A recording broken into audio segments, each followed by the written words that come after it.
ஆகாஷும் தாமரையும் அந்த புதிய அறையில் தூங்கிக் கொண்டிருந்த பெரிய குழந்தைகளை எழுப்பி அவர்களை தயார் செய்து கொண்டிருந்தனர். ஆகாஷ் குழந்தைகளின் கையை பிடித்துக் கொண்டு ஹாலுக்கு வர அவர்கள் தங்கள் புதிய அறையின் அனுபவத்தை பற்றி பேசிக்கொண்டே வந்தனர். சித்தப்பா, அந்த வால் பெயிண்டிங்ல இருக்க முயல்குட்டி எனக்கு ரொம்ப பிடிச்சிருக்கு என்று ஒரு குழந்தை ஆர்வமாக சொல்ல தாமரை அதை கேட்டு சிரிக்க தொடங்கினாள். ஆகாஷ் அவளை பார்த்து, பாத்தியா தாமரை, அவங்களுக்கு எந்த அளவுக்கு பிடிச்சிருக்குதுன்னு. இப்பதான் நாம இவ்வளோ கஷ்டப்பட்டு செஞ்சதுக்கு ஒரு அர்த்தம் கிடைச்சிருச்சு என்றான். அனைவரும் ஹாலில் அமர்ந்து காலை உணவு அருந்தினர்.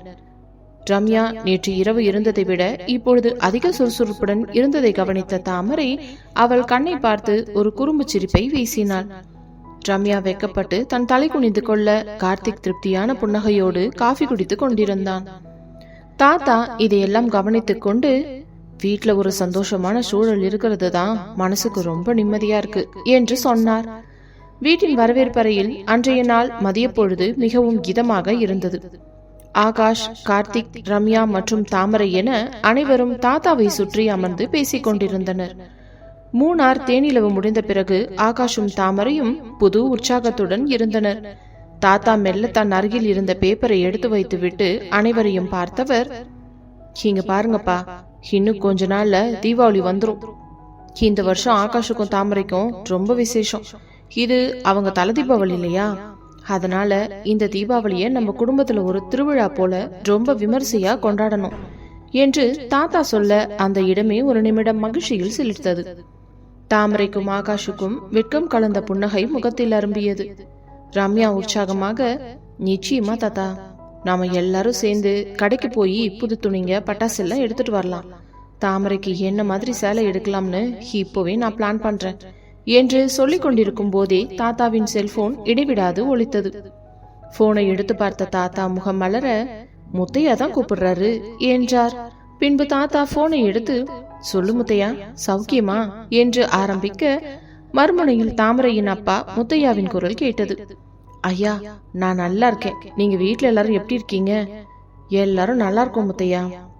ஐயா, தீபாவளி வருது இல்ல, மாப்பிளைக்கு தாமரைக்கும் இது தலை தீபாவளி, அதான் முறையா வந்து அவங்கள அழைச்சிட்டு போலாம்னு நினைக்கிறேன்.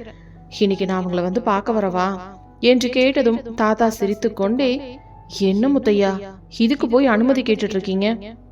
இது உங்க பொண்ணோட வீடு, நீங்க எப்ப வேணாலும் தாராளமா வரலாம். பர்மிஷன் எல்லாம் கேட்டு செய்யாதீங்க. இது உங்க வீடுங்கிறதையும் மறந்துடாதீங்க என்று சொல்ல முத்தையா உற்சாகமாக, சரிங்கய்யா, நான் இப்பவே பஸ் பிடிச்சு கிளம்பி வர்றேன் என்று சொல்லி போனை வைத்தார்.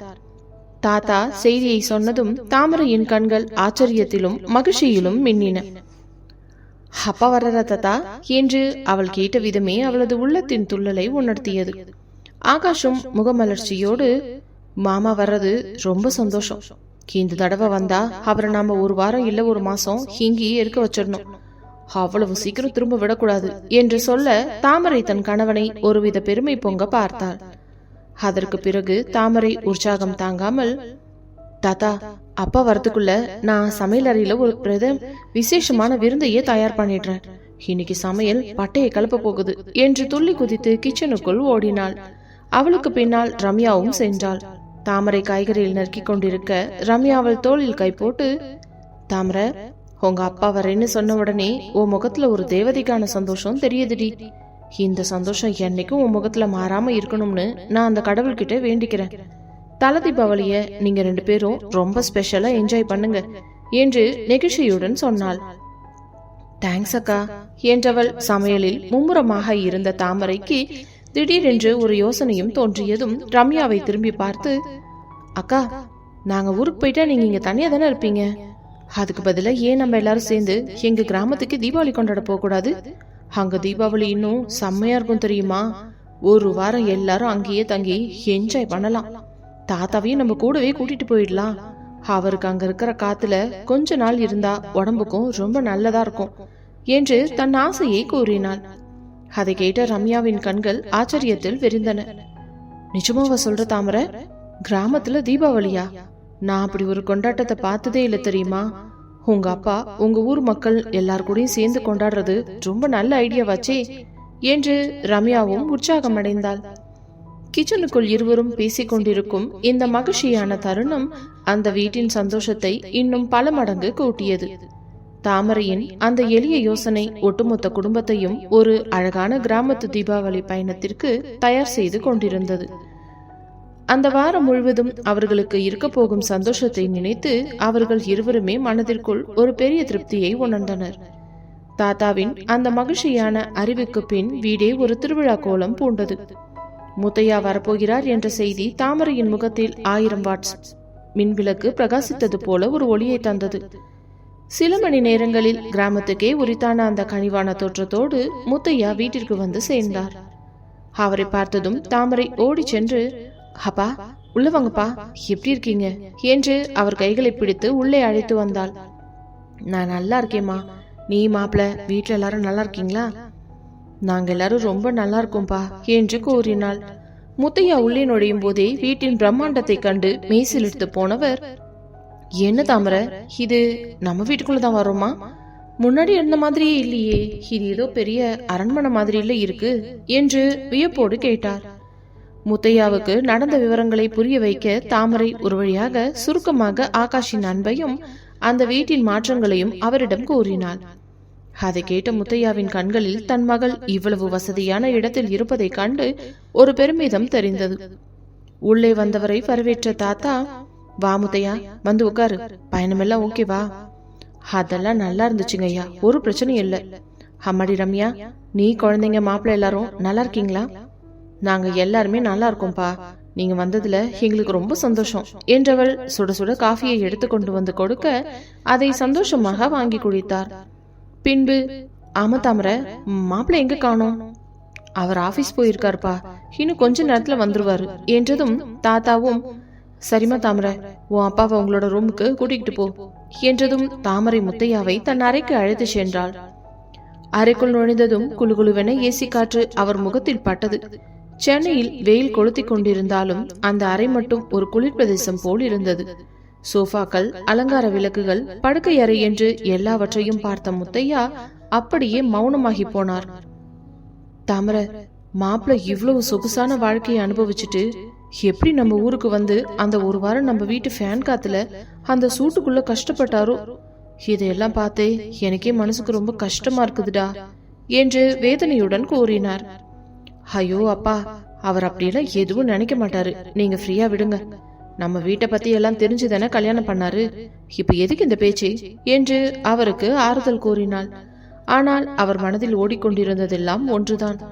மாப்பிள்ளை இவ்வளவு வசதியானவர் என்று தெரிந்தும் கடந்த முறை அவர் தன் வீட்டில் தங்கிய போது எவ்வித புகாரும் சொல்லாமல் அட்ஜஸ்ட் செய்து கொண்டாரே. இது மட்டுமல்லாமல் தல தீபாவளிக்காக அவரை மீண்டும் ஊருக்கு அழைத்துச் செல்கிறோம். அங்கே அவர் மீண்டும் அந்த அசௌகரியங்களை சந்திக்க போகிறாரோ என்று நினைத்த போதே முத்தையாவுக்கு குற்ற உணர்ச்சியாக இருந்தது. அதை தாமரையிடம் மறைத்துவிட்டு, மாப்பிள்ள ரொம்ப நல்லவர் தாமரை, எந்த குறையும் சொல்லாம நம்மள மனசார ஏத்துக்கிறாரு என்றார். தாமரை அப்பாவின் கைகளை பிடித்து கொண்டு, நீங்க ஒன்னும் கவலைப்படாதீங்கப்பா, உங்க மாப்பிள்ளைக்கு நம்ம ஊர்ல இருக்க கஷ்டமா இருந்தா அவர் தீபாவளிக்கு முதல் நாள் வரட்டும், நான் அதுக்கு முன்னாடியே வந்துடுறேன் என்று கூறினாள். அதற்கு முத்தையா பதறி போய், அப்படி மட்டும் செஞ்சிடாத தாமரை, ஊரே நம்ம குடும்பத்தை தான் பார்க்க போகுது, மாப்பிள்ள உன் கூட ஜோடியா வர்றதுதான் நல்லது. நீயும் மாப்பிள்ளையும் கார்த்திக் ரம்யா குழந்தைங்களோட சேர்ந்து மொத்த குடும்பமும் வரணும். மாப்பிள்ள வர்றதுக்கு தான் நான் எல்லா ஏற்பாடுகளையும் செஞ்சிடறேன் என்று மிகவும் உறுதியாக கூறினார். அதற்குள் ஆகாஷும் கார்த்திக்கும் வேலையை முடித்துவிட்டு வீடு திரும்பினர். அவர்கள் வந்ததும் முத்தையா வந்திருப்பதை கண்டு மிகவும் மகிழ்ச்சி அடைங்க, பின்பு முத்தையாவை கண்டதும் ஆகாஷ் அவர் காலில் விழுந்து வணங்க முத்தையாவும் அவரை அன்புடன் அணைத்துக் கொண்டார். பின்பு தாம்பூலத்தை எடுத்து தாத்தாவின் கையில் கொடுத்து, அனைவரும் கண்டிப்பாக தீபாவளிக்கு தன்னுடைய வீட்டிற்கு வர வேண்டும் என்று முறைப்படி அழைக்க தாத்தாவும், கண்டிப்பா முத்தையா, இந்த தீபாவளி உங்க வீட்டுலதான், நீ கவலையே படாத என்று கூறினார். சிறிது நேரத்தில் தாமரை தன் கைகளால் சமைத்த தடபுடல் உணவை அனைவருமே ஒன்றாக அமர்ந்து உண்டனர். உணவின் சுவை முத்தையாவின் மனதை இன்னும் நெகிழ வைத்தது. ஆகாஷுக்கும் கார்த்திக்கும் அன்று மாலை அலுவலகத்தில் ஒரு முக்கியமான வேலை இருந்ததால் அவர்கள் கிளம்ப வேண்டி இருந்தது. மாமா, நீங்க கொஞ்ச நாள் இங்கே தங்கலாமே என்று ஆகாஷ் கெஞ்சிய போதும் முத்தையா தன் கொள்கையில் உறுதியாக இருந்தார். இல்ல மாப்பிள, ஊருக்கு போய் நிறைய ஏற்பாடுகள்லாம் பண்ண வேண்டியது இருக்கு, நான் கிளம்புறேன் என்று கூறிவிட்டு புறப்பட்டார். பின்பு ஆகாஷ் அவரை பஸ் ஸ்டாண்டு வரை சென்று வழி அனுப்பி வைத்துவிட்டு திரும்பினான். பேருந்து கிளம்பிய போது ஜன்னல் வழியாக மாப்பிள்ளையை திரும்பி பார்த்த முத்தையா மனதில் ஒரு பெரிய தீர்மானத்தையே எடுத்துக்கொண்டார். இந்த தடவை தீபாவளிக்கு மாப்பிள்ள ஊருக்கு வரும்போது அவருக்கு தங்குற இடத்துல இருந்து எல்லாமே அவர் வசதிக்கு ஏத்த மாதிரி இருக்கணும். இது வரைக்கும் அவரை கஷ்டப்படுத்தினது போதும். அவர் சென்னையில அனுபவிக்கிற இந்த சொகுசு அந்த வீட்லயும் கிடைக்கணும். இத தாமரைக்கோ மாப்பிள்ளைக்கோ சொல்லக்கூடாது. அவங்களுக்கு இது ஒரு சர்ப்ரைஸா இருக்கட்டும் என்று மனதிற்குள் உறுதி பூண்டார். முத்தையாவின் கண்கள் ஏதோ ஒரு தொலைதூர இலக்கையே பார்த்து கொண்டிருந்தன. அவர் ஊருக்கு சென்றதும் என்னென்ன மாற்றங்களை செய்ய வேண்டும் என்று இப்போதே திட்டமிட தொடங்கிவிட்டார். ஒரு பக்கம் மருமகனின் மீது மகுந்த மரியாதை, பாசம், மறுபக்கம் தன் மகளின் புகுந்த வீட்டிற்கு பெருமை சேர்க்க வேண்டும் என்ற ஆர்வம் என முத்தையாவின் பயணம் ஒரு பெரிய லட்சியத்தோடு அமைந்தது. அந்த பேருந்து சென்னையின் இரைச்சலை தாண்டி கிராமத்தை நோக்கி வேகம் எடுத்தது. அதே சமயம் சென்னை வீட்டில் தாமரை தன் தந்தையின் பாசத்தை பற்றி ஆகாஷிடம் நெகிழ்ச்சியுடன் பேசிக் கொண்டிருந்தாள். அந்த தீபாவளி முத்தையாவின் வீட்டிலும் சரி, ஆகாஷின் வீட்டிலும் சரி, இதுவரை இல்லாத அளவுக்கு ஒரு பிரம்மாண்டமான மாற்றத்தை உருவாக்கப் போகிறது என்பதை இருவருமே உணர்ந்திருந்தனர். முத்தையா கிராமத்திற்கு திரும்பியதிலிருந்து அவர் மனதில் ஒரே ஒரு எண்ணம் மட்டும்தான் ஓடிக்கொண்டிருந்தது. எப்படி தன் மருமகன் ஆகாஷுக்கும் தன் மகள் தாமரைக்கும் இந்த தீபாவளியை அவர்களின் சென்னை இல்லத்திற்கு இணையாக வசதியாக மாற்றிக் கொடுப்பது என்பதுதான் அது. அடுத்த நாளே முத்தையா தன் கிராமத்தில் உள்ள வேலையாட்களையும் தெரிஞ்ச தச்சர்களையும் பெயிண்டர்களையும் அழைத்து கொண்டு தன் வீட்டின் பின்னால் இருந்த பழைய ஆனால் விசாலமான அறையை சீரமைக்கும் பணியில் இறங்கினார். அந்த அறை முன்பு ஒரு ஸ்டோர் ரூமாகத்தான் இருந்தது. ஆனால் முத்தையா அதை ஒரு நவீன படுக்கை அறையாக மாற்ற முடிவு செய்தார். சுவர்கள் அனைத்தும் புதிதாக வண்ணம் பூசப்பட்டு அந்த ஊரின் வெயிலுக்கு தகுந்தவாறு வெப்பத்தை தணிக்கும் வண்ணங்களில் வர்ணம் பூசப்பட்டது. அறையின் தரையில் அழகான டைல்ஸ்களும் பதிக்கப்பட்டன. ஜன்னல்கள் ஒவ்வொன்றையும் பெரியதாக மாற்றி காற்று நன்றாக வரும்படி செய்தார். சென்னையில் ஆகாஷ் இருந்த அந்த அறையின் வசதிகளை மனதில் கொண்டு அவர் வீட்டின் அருகில் இருந்த ஒரு பெரிய மின்சாரம் வழங்கும் நிலையத்திலிருந்து தனி வயர் கொண்டு வந்து பெரிய ஏசியையும் அந்த அறையில் பொருத்தினார்.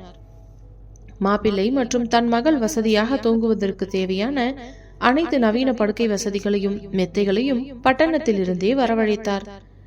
பின்பு அறையின் உட்புறத்தை அழகாக அலங்கரிக்க தாமரைக்கு பிடித்தமான மென்மையான நிறத்திலான திரைச்சீலைகளை தேர்ந்தெடுத்தார். அறைக்குள்ளேயே ஒரு சிறிய கழிவறை, வெந்நீர் வசதி என எதையும் அவர் விட்டு வைக்கவில்லை. தான் கஷ்டப்பட்டு சேமித்த பணத்தை எல்லாம் அந்த அறைக்காக செலவு செய்த போது முத்தையாவுக்கு துளி கூட வருத்தமில்லை.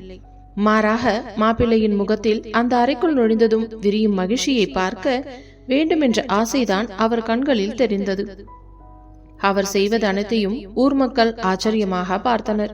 என்ன முத்தையா, தீபாவளிக்கு ஊருக்கே விருந்து வைக்க போறீங்களா? என்ன இவ்வளோ பெரிய வேலையெல்லாம் நடக்குது என்று கேட்டவர்களுக்கு, என் வீட்டுக்கு கடவுள் வந்து தங்குற மாதிரி என் மருமக வரப்போறாரு. அவர் சென்னையில இருக்கிற மாதிரி வசதியா இருக்கணுங்கிறதுக்காக தான் இதெல்லாம் என்று பெருமையோடு பதில் சொன்னார். மறுபுறம் சென்னையில் ஆகாஷும் தாமரையும் தீபாவளி பண்டிகைக்கான துணிகளை எடுக்க கிளம்பினர். அவர்களுக்கு இடையில் அந்த தீபாவளி பற்றிய எதிர்பார்ப்பு அதிகமாக இருந்தது. ஆகாஷ் அலுவலக வேலையில் பிஸியாக இருந்தாலும் தாமரையின் மனநிலை என்ன என்பதை உணர்ந்து அவளை எப்பொழுதும் மகிழ்ச்சியாக வைத்திருக்க முயற்சித்தான். தாமரை, உங்க அப்பா ஊருக்கு போனதுல இருந்து என்னவோ ஒரு மாதிரி தீவிரமா இருக்காரு.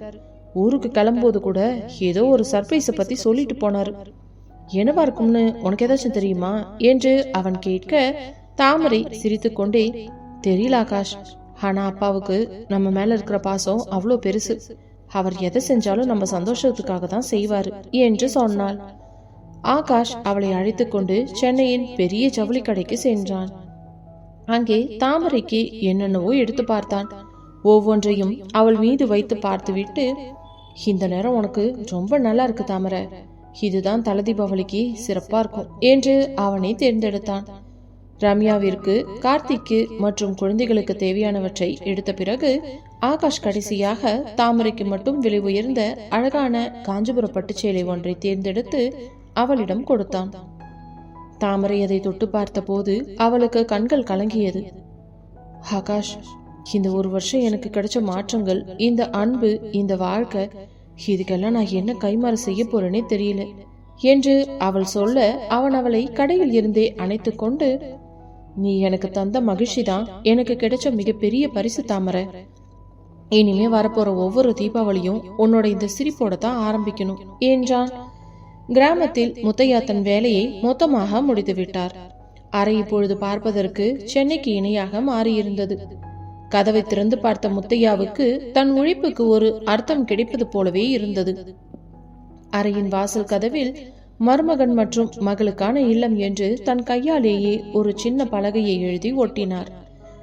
பின்பு அவர் அந்த தீபாவளி நாளுக்காக காத்திருக்க, மாப்பிள்ள வந்து இந்த அறைக்குள் நுழையும் தருணத்தை நினைத்து பார்க்கும் போது அவர் உள்ளம் பூரித்தது. தன் மகளின் மகிழ்ச்சிதான் தன் மகிழ்ச்சி என்று வாழ்ந்த முத்தையா இந்த முறை தன் மருமகனுக்கும் அந்த மகிழ்ச்சியை தர துடித்தார். ஊரில் இருந்த மற்ற உறவினர்களுக்கும் முத்தையா அழைப்பு விடுத்திருந்தார். ஆகாஷ் தம்பி வராரு, எல்லாரும் நல்லா உபசரிக்கணும் என்று அவர் சொல்லி வைத்திருந்தது அந்த கிராமத்துக்கே ஒரு கொண்டாட்ட உணர்வை கொண்டு வந்திருந்தது. தாமரையின் தந்தை செய்த இந்த ஏற்பாடுகள் அவர்கள் சென்றவுடன் அவர்களுக்கு எப்படிப்பட்ட ஒரு வரவேற்பை கொடுக்க போகிறது என்பதை நினைக்கும் போதே அந்த சூழல் ஒரு மேஜிக் போல தோன்றியது. இந்த நிலையில் சென்னை வீட்டில் தீபாவளிக்கு இன்னும் 2 நாட்களே இருந்தன. கார்த்திக்கும் ரம்யாவும் தங்கள் துணிகளை அடுக்க தொடங்க தாத்தா தன் துணிகளை எடுத்து வைத்துக் கொண்டிருந்தார். அவர்கள் அனைவரும் ஒன்றாக ஒரு பெரிய வேன் பிடித்து கிராமத்திற்கு போக தீர்மானித்தனர். எல்லாரும் ஒன்னா போறதுதான் சந்தோஷம் என்று தாத்தா சொல்ல ஆகாஷும் அதை வரவேற்றான்.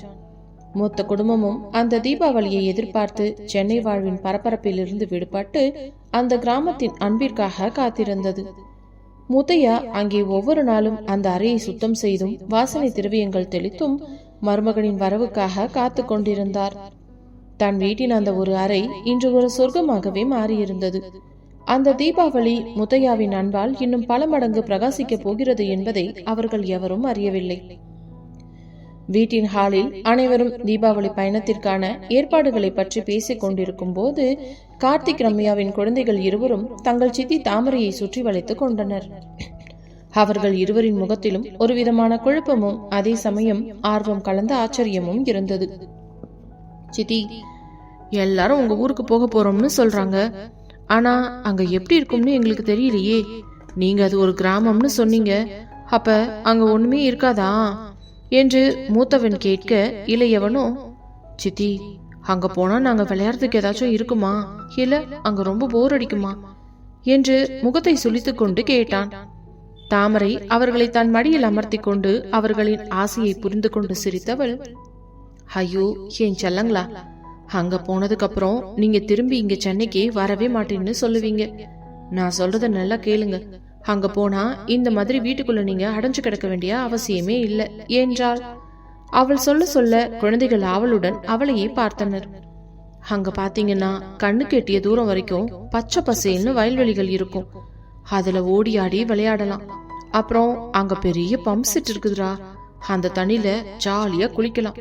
இங்க நீங்க பார்க்ல விளையாடுறதுக்கும் அங்க வயல்வெளியில ஓடி விளையாடுறதுக்கும் நிறைய வித்தியாசம் இருக்கு என்று தாமரை விவரிக்க அவரின் கண்கள் ஆச்சரியத்தில் விரிந்தன.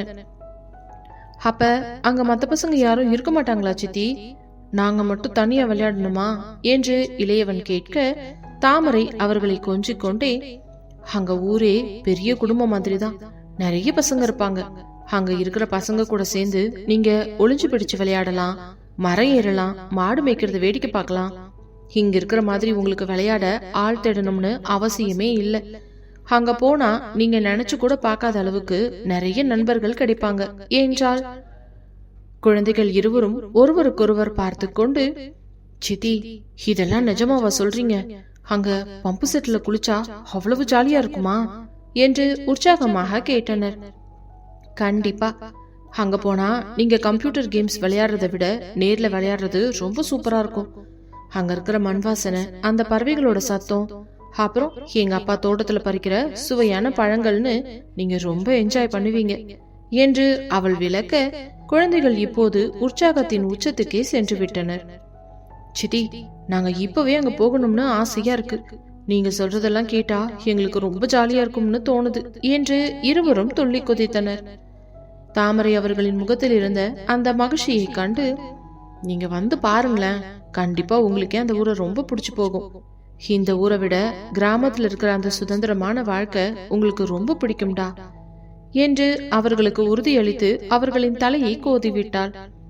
ரம்யா அருகில் வந்து இதை பார்த்து கொண்டு புன்னகைத்தவள், தாமரை, நீ சொல்லும் போது எனக்கே அந்த கிராமத்துக்கு உடனே போகணும் போல ஆசையா இருக்கு. பசங்க இப்போ இவ்ளோ உற்சாகமா இருக்காங்களே, அதுவே நீ செஞ்ச பெரிய மேஜிக் தான் என்று சொல்ல ஆகாஷும் சிரித்துக்கொண்டே, இங்க பாருங்களா, நீ ஊருக்கு போறதுக்கு முன்னாடியே பசங்களுக்கு அந்த ஊர் மேல ஒரு தனி பாசம் வந்துடுச்சு. இதெல்லாம் உங்க சித்தி சொல்ற கதையில இருக்கிற மேஜிக் தாண்டா என்றான். அந்த அறையே குழந்தைகளின் சிரிப்பொலியால் நிறைந்தது. ஊருக்கு போகும் ஆவலில் தாங்கள் என்னென்ன பொம்மைகளை கொண்டு போகலாம், அங்கு என்னென்ன செய்யலாம் என்று குழந்தைகள் இப்பொழுதே பேசத் தொடங்க பெரியவர்கள் அனைவரும் அந்த அழகிய தருணத்தை ரசித்தனர். தாமரைக்கு தன் கிராமம், தன் அப்பா, அந்த வயல்வெளி என எல்லாம் கண்முன்னால் வந்து போயினது. தன் குடும்பத்தை அங்கே அழைத்துச் செல்வதில் அவளுக்கு இருந்த தயக்கம் மறைந்து ஒரு பெருமிதமும் பிறந்தது. தீபாவளி பண்டிகை அந்த கிராமத்தில் ஒரு பெரிய மாற்றத்தையும் சந்தோஷத்தையும் கொண்டு வரும் என்பது மட்டும் அங்கே நிலவிய உற்சாகத்தில் தெளிவாக தெரிந்தது. தீபாவளி பயணத்திற்கான அந்த நாள் விடிந்தது. சென்னை வீட்டின் வாசலில் பெரிய வேன் வந்து நிற்க ஆகாஷ், கார்த்திக், ரம்யா, தாத்தா, குழந்தைகள் மற்றும் தாமரை என ஒட்டுமொத்த குடும்பமும் தங்களின் உடைமைகளுடன் கிளம்ப தயாராக இருந்தனர். குழந்தைகளுக்கு இது ஒரு பெரிய சுற்றுலா போல தெரிந்ததனால் அதிகாலையிலேயே அவர்கள் உற்சாகத்தில் துள்ளி குதித்துக் கொண்டிருந்தனர். வேனில் ஏறியதுமே அந்த பயணம் ஒரு கலகலப்பான கொண்டாட்டமாக மாறியது. ரம்யாவும் தாமரையும் முன்னால் உட்கார்ந்து பழைய சினிமா பாடல்களை பாடிக்கொண்டிருக்க, டிரைவர் வேனை ஓட்ட ஆகாஷும் கார்த்திக்கும் குழந்தைகளுக்கு பக்கத்தில் உட்கார்ந்து கொண்டு வேடிக்கையான கதைகளை சொல்லிக் கொண்டிருந்தனர். குழந்தைகள் ஜன்னல் வழியாக வரும் காற்றை ரசித்தபடி, சித்தி, இன்னும் எவ்வளவு நேரத்துல ஊர் வரும் என்று 5 நிமிடத்திற்கு ஒரு முறை கேட்டுக்கொண்டே இருந்தனர். பாதியிலேயே ஒரு பெரிய ஹோட்டலில் வண்டி நின்றது. அங்கிருந்த புல்வெளியில் குழந்தைகள் ஓடி பிடித்து விளையாட ஆகாஷ் அவர்களை துரத்தி பிடித்து விளையாடினான். அதை வேடிக்கை பார்த்த தாத்தா, இந்த ஆகாஷ்க்கு இப்பதான் குழந்தை மனசு வந்திருக்கு என்று சிரிக்க தாமரை ஆகாஷை ஒரு விதமான அன்புடன் பார்த்து கொண்டிருந்தான். பயணத்தின் போது ரம்யா கொண்டு வந்திருந்த பலகாரங்களை சாப்பிட்டுக் கொண்டே குடும்பத்தோடு சேர்ந்து பேசுவதும் சிரிப்பதுமாக அந்த பயணம் ஒரு பிக்னிக் போல கழிந்தது. சாலையின் இருபுறமும் இருந்த மரங்கள் மெல்ல மெல்ல மாறத் தொடங்கின. பெரிய பெரிய கட்டிடங்கள் மறைந்து பச்சை நிற வயல்வெளிகள் கண்ணில் படத் தொடங்கியது. நகரத்தின் இரைச்சல் மறைந்து பறவைகளின் ஒளியும் காற்றின் சலசலப்பும் அந்த பயணத்தில் அதிகரிக்க ஆரம்பிக்க குழந்தைகள் ஜன்னல் வழியே தெரிகிற காளை மாடுகளையும் ஆடுகளையும் பார்த்து, சித்தி, இது பாருங்க ஆடு, இது பாருங்களேன் பசுமாடு என்று உற்சாகத்தில் கத்தினர். தாமரை ஒவ்வொரு காட்சியையும் அவர்களுக்கு விளக்க கிராமத்து வாசனை மெல்ல வேனுக்குள் நுழைய தொடங்கியது. ஒரு கட்டத்தில் ஆகாஷ், நாம ஊர் எல்லையை தொட்டுட்டோம் என்றான். அங்கே முத்தையா அவர்கள் வருகைக்காக காத்திருந்தாள். வேனை பார்த்ததுமே அவர் முகம் மலர ஊர் மக்களும் தத்தமனது வீட்டு வாசலில் நின்று பார்க்க ஒரு பெரிய ஊர்வலம் போல அவர்கள் ஊருக்குள் நுழைந்தனர். வேனில் இருந்து இறங்கியதும் கிராமத்து காற்று அவர்களை குளிர்ச்சியாக வரவேற்றது. குழந்தைகள் இறங்கியதும் மண் தரையில் ஓடி விளையாடினர். முத்தையா வந்து அனைவரையும் வரவேற்க வீட்டின் வாசலில் இருந்த அந்த தோட்டம் அவர்களை வரவேற்றது. ஆகாஷ் வண்டியில் இருந்து இறங்கி சுற்றிலும் பார்த்தான். அவன் எதிர்பார்த்தது போல அந்த இடம் மிகவும் அமைதியாகவும் அழகாகவும் இருந்தது. முத்தையாவுடனே, வாங்க மாப்ள, வாங்கய்யா, வாங்க தம்பி எல்லாரும் என்று உரிமையோடு அழைக்க குடும்பமே உற்சாகத்தில் மூழ்கியது. குழந்தைகள் முத்தையாவை பார்த்ததும் ஓடி சென்று கட்டிக்கொண்டனர். அவர், வாங்க குட்டீஸ், உங்களுக்காக தான் காத்துக்கிட்டு இருந்தேன் என்றார். வீட்டிற்குள் நுழைந்ததும் தாமரை, அப்பா எப்படி இருக்கீங்க? எனக்கு என்னம்மா, நான் ரொம்ப நல்லா இருக்கேன் என்ற முத்தையா அனைவரையும் அந்த சீரமைக்கப்பட்ட அறைக்கு அழைத்து சென்றார்.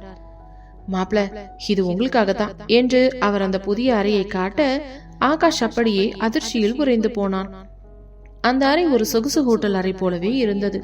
ஆகாஷ் முத்தையாவின் கைகளை பிடித்து, மாமா, இதுக்கே இவ்வளோ கஷ்டப்பட்டீங்க, நாங்க உங்க கூடவே சாதாரணமா தங்கியிருப்போம்ல என்று நெகிழ்ச்சியுடன் சொல்ல, முத்தையாவோ, இதெல்லாம் ஒன்னும் கஷ்டம் இல்ல மாப்ள, என் குடும்பம் என் வீட்டுக்கு வரும்போது வசதியா இருக்கணும்னு நினைச்சேன், இது செய்ய எனக்கு பிடிச்சிருந்துச்சு என்று சொல்ல அங்கிருந்த ரம்யாவும் கார்த்திக்கும் முத்தையாவின் அன்பை கண்டு வியந்து போயினர். அந்த இரவு கிராமத்து நிலவொளியில் தென்னை மரங்களின் நிழலில் அனைவருமே அந்த தீபாவளி விருந்திற்காக தயாராகினர். குழந்தைகள் தூங்கச் செல்லும் போது, சித்தப்பா நீங்க சொன்னது நிஜம்தான், இங்க ரொம்ப ஜாலியா இருக்கு என்று சொல்லிக்கொண்டே தூங்கினர். அன்று இரவு முத்தையா சமைத்த அந்த கிராமத்து உணவு அவர்கள் இதுவரை சாப்பிட்ட எதையும் விட சுவையாக இருந்தது. அந்த பயணம் அவர்கள் நினைத்ததை விட பல மடங்கு மகிழ்ச்சியை அவர்களுக்கு வாரி வழங்கியது. அடுத்த நாள் காலை தீபாவளி. அதிகாலை 4 மணிக்கே அந்த கிராமமே விழித்துக் கொண்டது.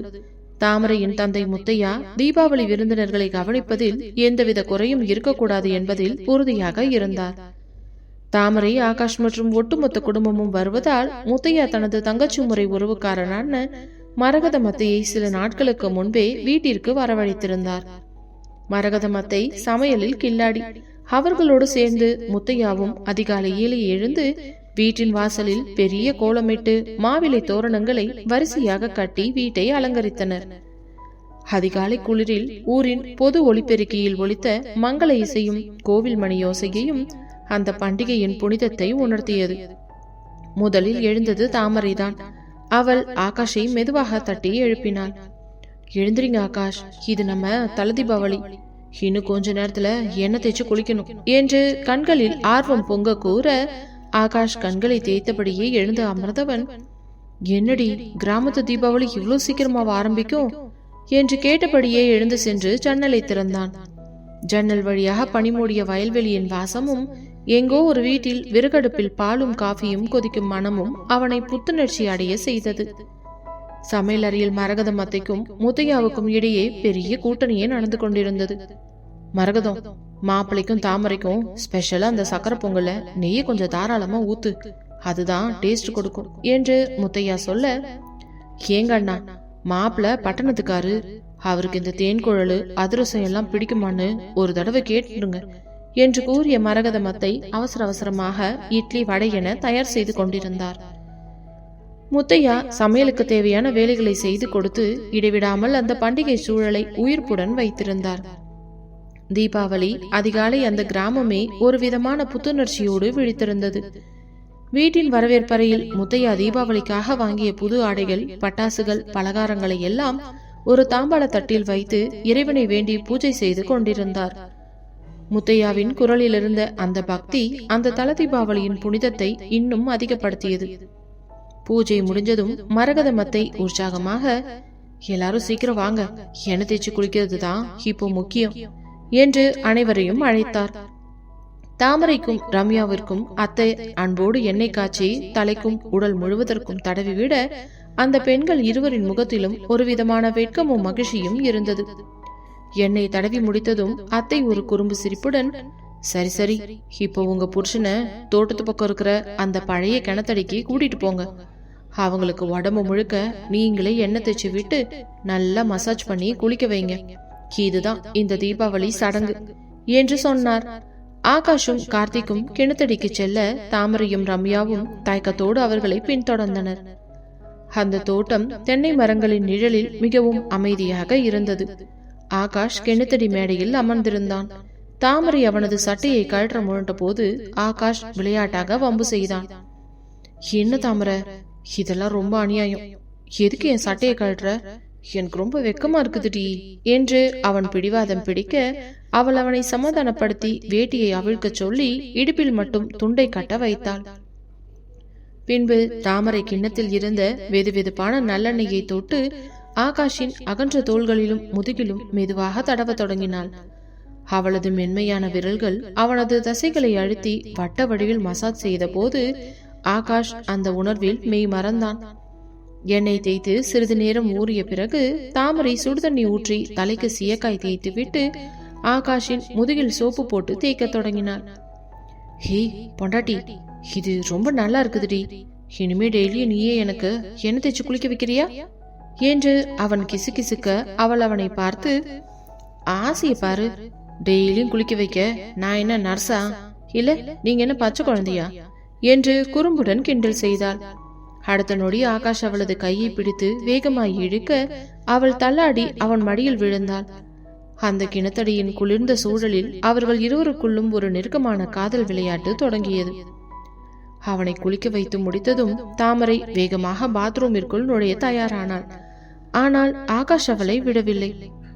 என்னடி நீ என்ன குளிக்க வச்சல்ல, அதே மாதிரி நான் உன்னை குளிக்க வைக்க வேண்டாமா? நீ ஏன் இப்ப தனியா போற என்று கேட்டுக்கொண்டே அவளை பின்தொடர்ந்தான். ஏன்னா ஆகாஷ், விளையாடுறீங்களா?